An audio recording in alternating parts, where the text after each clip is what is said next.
Hello good morning दोस्तों। Welcome back to new good वे।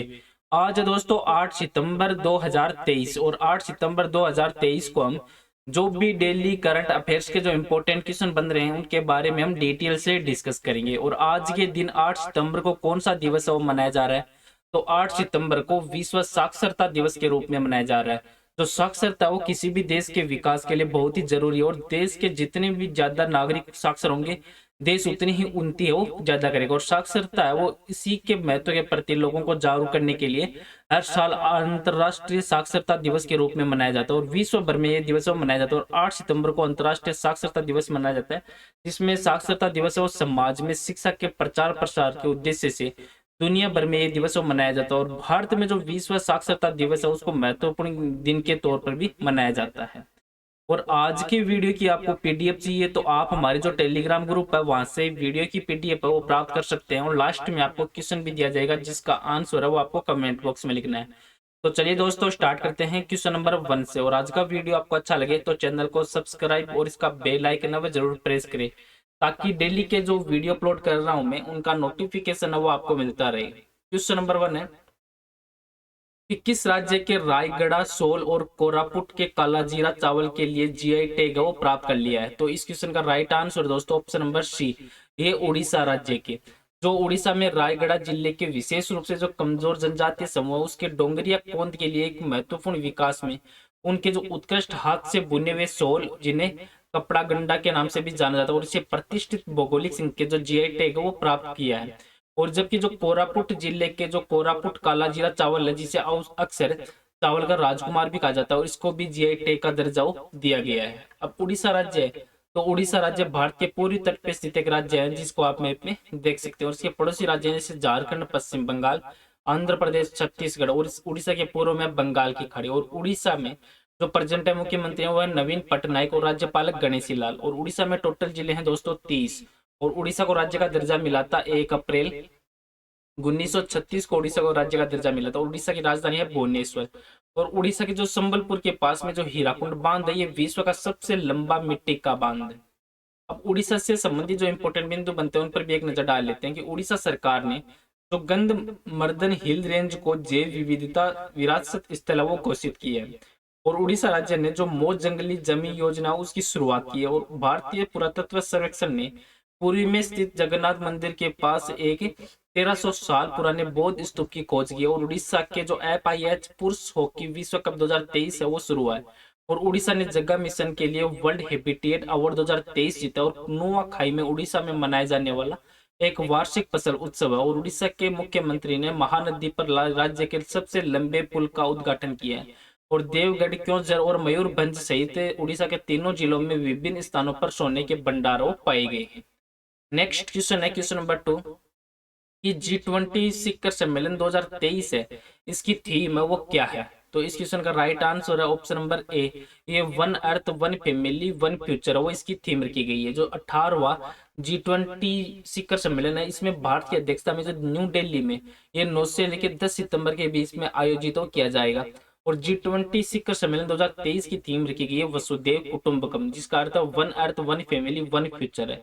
और इस सम्मेलन में G20 के सदस्य देश के अलावा इसमें 9 गेस्ट कंट्री भी भाग लेगी। और वर्ष 2024 है तो 2024 में G20 शिखर सम्मेलन का आयोजन है वो ब्राजील में किया जाएगा। अब G20 से संबंधित जो इंपोर्टेंट बिंदु बनते हैं उन पर भी एक नजर डाल लेते हैं कि G20 में 19 देश और यूरोपीय संघ शामिल है। G20 के सदस्य देश हैं जिसमें Bharat, America, Argentina, Australia, Brazil, Canada, France, Germany, Indonesia, United kingdom, Italy, Japan, Mexico, चीन, रिपब्लिक ऑफ कोरिया, रूस, सऊदी अरब, साउथ अफ्रीका और तुर्की है। और G20 वैश्विक सकल घरेलू उत्पाद का लगभग 85% और वैश्विक व्यापार का लगभग 75% से अधिक और वैश्विक जनसंख्या का लगभग 2/3 प्रतिनिधित्व करने वाले देशों का एक संगठन है।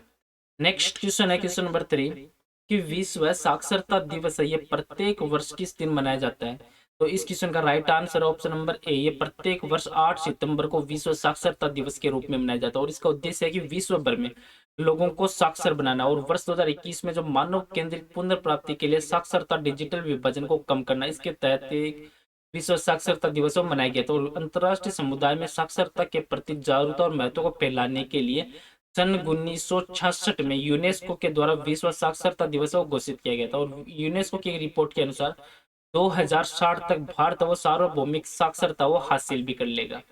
अब सितंबर मंथ है तो सितंबर मंथ में निम्न इंपॉर्टेंट दिवस और मनाए जाते हैं जिन पर एक नजर डाल लेते हैं कि 1 से लेकर 7 सितंबर के बीच में राष्ट्रीय पोषण सप्ताह के रूप में मनाया जाता है और 2 सितंबर को विश्व नारियल दिवस, 3 सितंबर को गगनचुंबी इमारत दिवस और 5 सितंबर को विश्व शिक्षक दिवस, अंतर्राष्ट्रीय चैरिटी दिवस और 7 सितंबर को ब्राजील का स्वतंत्रता दिवस और 8 सितंबर को विश्व साक्षरता दिवस और विश्व फिजिकल थेरेपी दिवस के रूप में मनाया जाता है।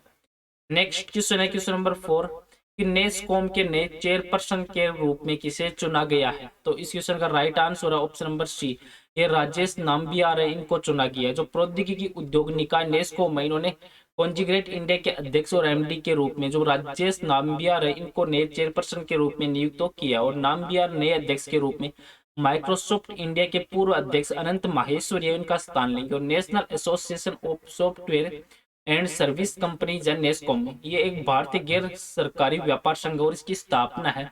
तो नेस्कॉम की स्थापना ये सन 1988 में इसकी स्थापना वो नेस्कॉम की गई थी।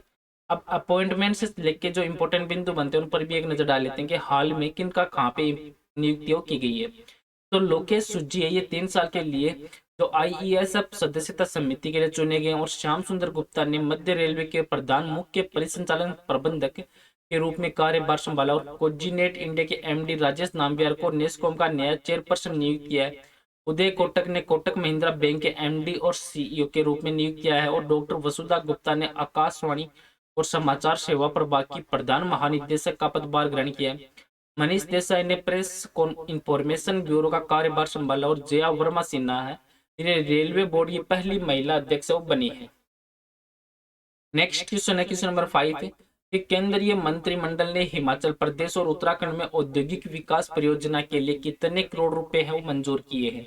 तो इस क्वेश्चन का राइट आंसर है ऑप्शन नंबर डी, ये 1164.53 करोड़ रुपए वो मंजूर किए गए हैं। जो केंद्रीय मंत्रिमंडल है इन्होंने हिमाचल प्रदेश और उत्तराखंड के जो औद्योगिक विकास परियोजना है 2017 के लिए जो लगभग 1164.53 करोड़ रुपए मंजूर किए और IDS 2017 है तो इसमें शुरुआत की गई थी जिसमें 2018 में ये 131.90 करोड़ रुपए मंजूर किए गए थे और जिसका पूर्ण उपयोग है वो वित्तीय वर्ष 2021-22 है, इस 21-22 तक किया गया। और जो IDS 2017 के तहत इन राज्यों के विनिर्माण और सेवा क्षेत्रों का विकास किया जा रहा है। नेक्स्ट क्वेश्चन है क्वेश्चन नंबर 6 कि इंडिया पोस्ट ने ई-कॉमर्स निर्यात इकोसिस्टम को मजबूत करने के लिए किसके साथ एक साझेदारी वो की है।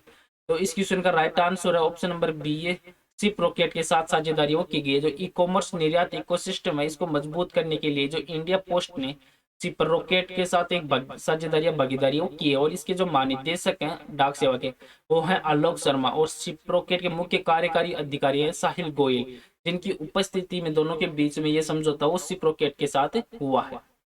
नेक्स्ट क्वेश्चन है क्वेश्चन नंबर 7 कि सरकार ने 4000 megawatt battery energy storage system लगाने में मदद हेतु कितने करोड़ रुपए मंजूर वो किए हैं। तो इस क्वेश्चन का राइट आंसर है दोस्तों ये ऑप्शन नंबर सी, इसमें 3760 करोड़ रुपए वो मंजूर वो किए गए हैं। जो प्रधानमंत्री नरेंद्र मोदी है इनकी अध्यक्षता में जो केंद्रीय मंत्रिमंडल है इन्होंने बैटरी एनर्जी स्टोरेज सिस्टम के विकास के लिए जो VGF है जिसकी शॉर्ट फॉर्म है VGF, इस योजना को मंजूरी प्रदान की और इस मंजूरी की जो योजना है इसमें 2030 से लेके 2031 तक जो 4000 मेगावाट बैटरी की जो एनर्जी स्टोरेज सिस्टम है उसको लगाने के लिए जो एक योजना रखी गई और जिसमें VGF है इसके अंतर्गत जो बजटीय सहायता के रूप में पूंजीगत लागत है वो उसकी लगभग 40% की वित्तीय सहायता वो इसमें शामिल की गई है। नेक्स्ट, अब इससे संबंधित जो इंपॉर्टेंट बिंदु बनते हैं उन पर भी एक नजर डाल लेते हैं कि सौर और पवन ऊर्जा जैसे नवीनीकरण ऊर्जा स्रोत की क्षमता का दोहन करने हेतु जो बनाई गई इस योजना का उद्देश्य है कि नागरिकों को स्वच्छ, विश्वसनीय और किफायती बिजली प्रदान करना है। 3760 करोड़ रुपए के बजटीय समर्थन सहित ये 9400 करोड़ रुपए के प्रारंभिक परिव्यय के साथ जो BESS योजना के विकास के लिए जो VGF ये स्थायी ऊर्जा समाधानों के लिए सरकार की प्रतिबद्धता को दर्शाता और VGF के समर्थन की पेशकश करके योजना का लक्ष्य ये 5.50 से लेकर 6.60 प्रति किलोवाट प्रति घंटा की भंडारण की एक स्तरीय लागत प्राप्त करना है, जो देश भर में बिजली की उच्चतम मांग के प्रबंधन के लिए संग्रहित नवीनीकरण ऊर्जा को एक व्यवहारिक विकल्प बनाएगा।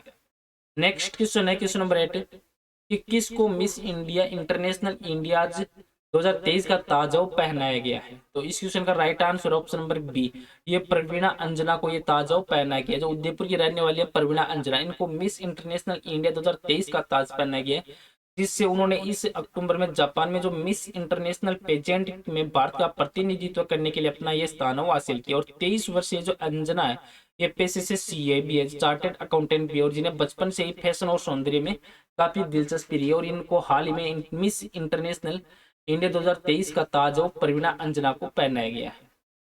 नेक्स्ट क्वेश्चन है क्वेश्चन नंबर 9 कि भारत ड्रोन शक्ति 2023 का आयोजन है, ये किस शहर में किया जाएगा।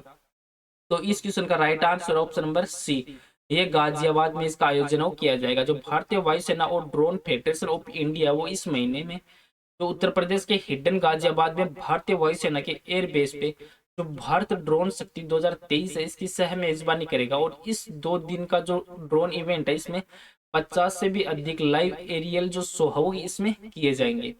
नेक्स्ट क्वेश्चन है क्वेश्चन नंबर 10 कि 20वें आसियान भारत शिखर सम्मेलन का आयोजन है वो कहाँ किया जा रहा है। तो इस क्वेश्चन का right answer option number D, ये इसका आयोजन जकार्ता में किया जा रहा है। जो नरेंद्र मोदी है, ये जकार्ता में आसियान भारत शिखर सम्मेलन और पूर्वी एशिया शिखर सम्मेलन में भाग ले रहे हैं। और इस बार जो इंडोनेशिया की अध्यक्षता में आसियान भारत शिखर सम्मेलन का आयोजन किया जा रहा है, जिसमें प्रधानमंत्री है वो 18वें पूर्वी एशिया शिखर सम्मेलन में भाग भी लेंगे। और दोनों पक्षों ने 2025 तक आसियान भारत गुड्स एग्रीमेंट समझौते की भी में सहमति जताई है। और आज का नेक्स्ट और लास्ट क्वेश्चन है, जिसका आंसर हो आपको कमेंट बॉक्स में लिखना है। किस राज्य के रायगढ़, सोल और कोरापुट के कालाजीरा चावल के लिए जीआई टैग प्राप्त कर लिया है। तो इस क्वेश्चन का राइट आंसर है वो आपको कमेंट बॉक्स में लिखना है। और पीछे के वीडियो में भी आपको एक क्वेश्चन दिया था कि मध्य रेलवे के प्रधान मुख्य परिचालन प्रबंधक के रूप में किसने कार्यभार संभाला है। तो इस क्वेश्चन का राइट आंसर था ऑप्शन नंबर डी, ये श्याम सुंदर गुप्ता ने यह पदभार संभाला है, जिन्होंने प्रधान मुख्य परिचालन प्रबंधक के रूप में अपना पदभार संभाला है। और ये जो मुकुल जैन है, उनका स्थान लेंगे श्याम सुंदर गुप्ता। चलो दोस्तों, आज का वीडियो है वो यहीं पे समाप्त करता हूँ। वीडियो आपको अच्छा लगे तो चैनल को सब्सक्राइब और वीडियो को जरूर शेयर करें। Thank you all of you.